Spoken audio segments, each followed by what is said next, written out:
नमस्कार, आप देख रहे हैं मऊ फास्ट न्यूज। महान स्वतंत्रता संग्राम सेनानी पंडित मदन मोहन दुबे जी को वीरता और कुर्बानी को नमन देते हुए श्री मोहम्मद अंसारी अधिवक्ता एवं भाजपा जिला मंत्री अल्पसंख्यक मोर्चा एवं सिराज अहमद अधिवक्ता उनके तमाम साथी मौजूद रहे और सम्मानित किए गए। नमस्कार।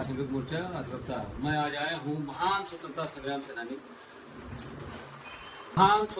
संग्राम सेनानी पंडित मदन मोहन दुबे जी के आवास पे मैं उनको कोटि कोटि नमन करता हूँ। उनकी वीरता और अदम्य साहस और उनके बहादुरी और उनकी जो तपस्याएं थी, आज उनके आवास पे उनको आना जानना हुआ। उनके परिजन को आज मैंने सम्मानित किया, बहुत गर्व मुझे होता है ऐसे परिवार को सम्मानित करके जिन्होंने राष्ट्र के लिए, देश के लिए निस्वार्थ भाव से केवल तो राष्ट्र के लिए, इंसानियत के लिए, अच्छाई के लिए, भाईचारे के लिए उन्होंने अपना सब कुछ त्याग दिया, परिश्रम की।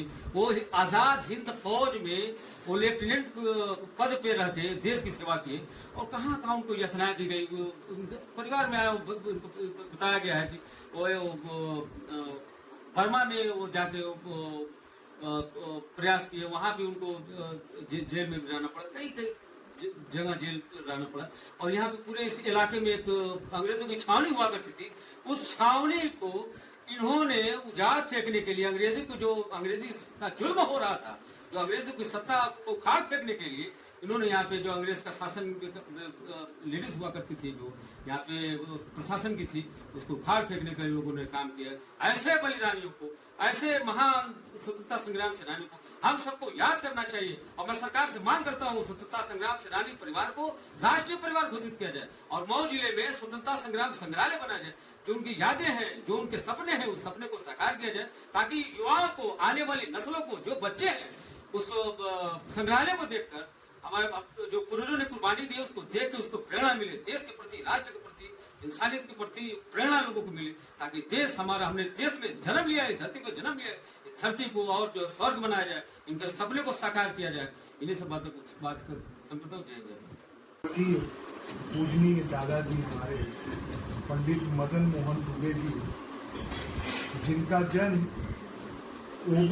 उन्होंने भारत माता की आज़ादी के लिए और ब्रिटिश सरकार से लड़ाई लड़ने के लिए उन्होंने आज़ाद हिंद फौज में लेफ्टिनेंट के पद पे ज्वाइन किया, जिसमें कार्यरत रहते हुए गौरिल्ला युद्ध और इन सारे युद्धों में अपने आप को पूर्ण करके भारत में लड़ाई लड़ते हुए 1946 में मणिपुर से ब्रिटिश सरकार ने उन्हें गिरफ्तार किया। गिरफ्तार करने के बाद जब वो छूटे, फिर वापस इस अपने गांव में आए। अपने गांव में आने के बाद यहाँ पर एक कोठी हुआ करती थी, जिसमें लोग कहते थे मिसवा का बंगला। उस मिसवा के बंगले में जो यहाँ के इस पूरे इलाके में जो उनका कार्य था, जो उनके शासन को देखती थी पूरे मिसवा, उनकी कोठी को जलाना, उनको भगाना, इस तरीके के कार्यों में फिर से वो लोग गए, जिसमें फिर से कुछ गिरफ्तारियां हुई। और इस तरीके से आज़ादी के लिए उन लोगों ने अपने आप को उस आज़ादी की लड़ाई में झोंक दिया, अपना योगदान दिया। बाद में फिर गांव के सामाजिक स्तर पर उन्होंने बहुत सारी चीज़ें की। गांव में तहसील लेवल पे, ब्लॉक लेवल पे, यहाँ पर रानीपुर इंटर कॉलेज और जनता इंटर कॉलेज, ठीक है ना, जिसमें हमेशा वो मेंबर रहे, उपाध्यक्ष रहे, ठीक है ना, मेंबर कमेटी में थे वो। इस तरीके की सारी चीज़ें थी और हमें गर्व है कि हम उनके वंशज हैं। धन्यवाद।